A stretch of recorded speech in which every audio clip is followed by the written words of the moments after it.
Hello and welcome back to the Dafty Files.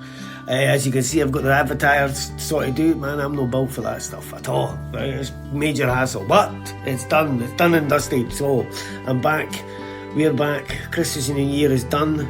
Thank God. I've had enough of that. That's enough. Stop it. So anyway, so this week we've got the story of Scott Scurlock, who would be eventually known as the man called Hollywood, because he's mad disguises and all the rest of it. But without further ado, I'll let the storyteller do his thing.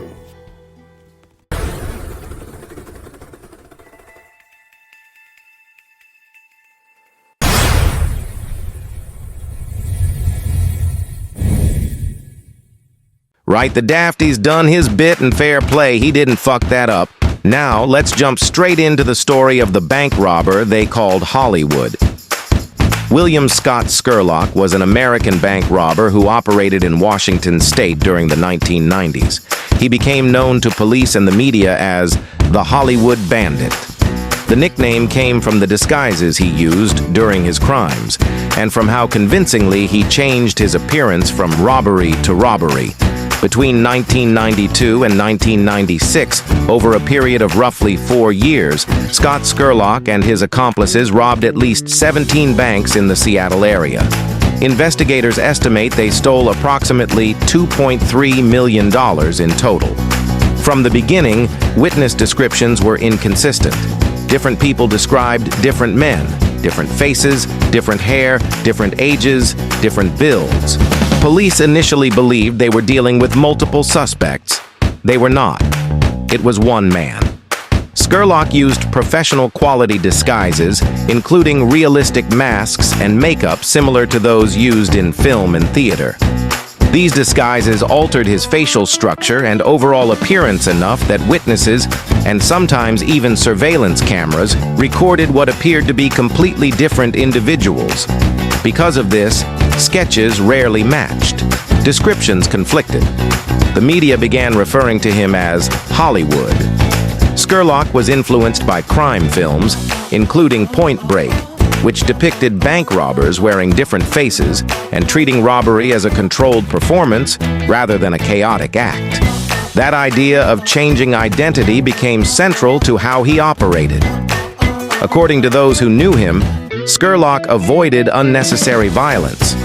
His accomplice, Steve Myers, later stated that Scurlock never intended to hurt anyone during the robberies.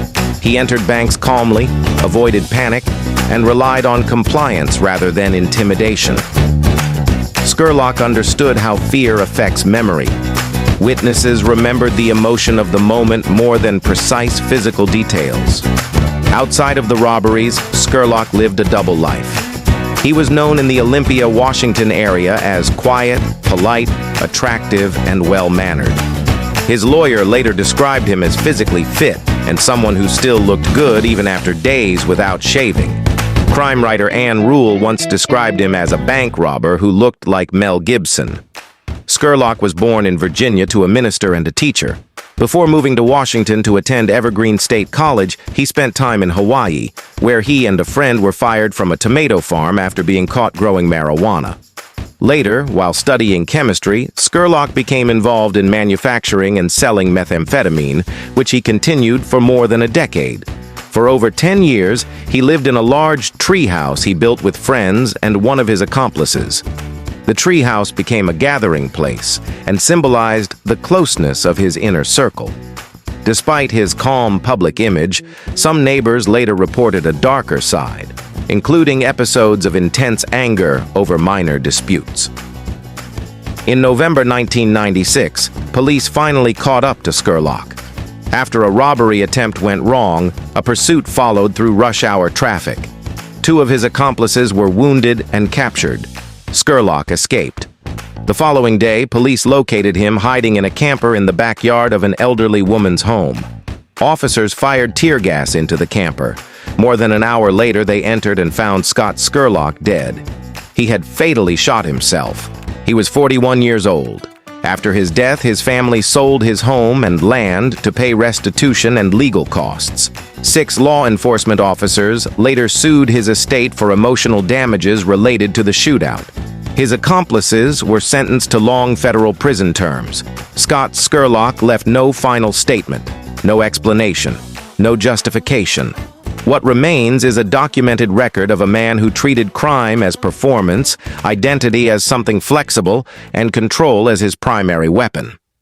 The story ends not with a myth, but with consequences.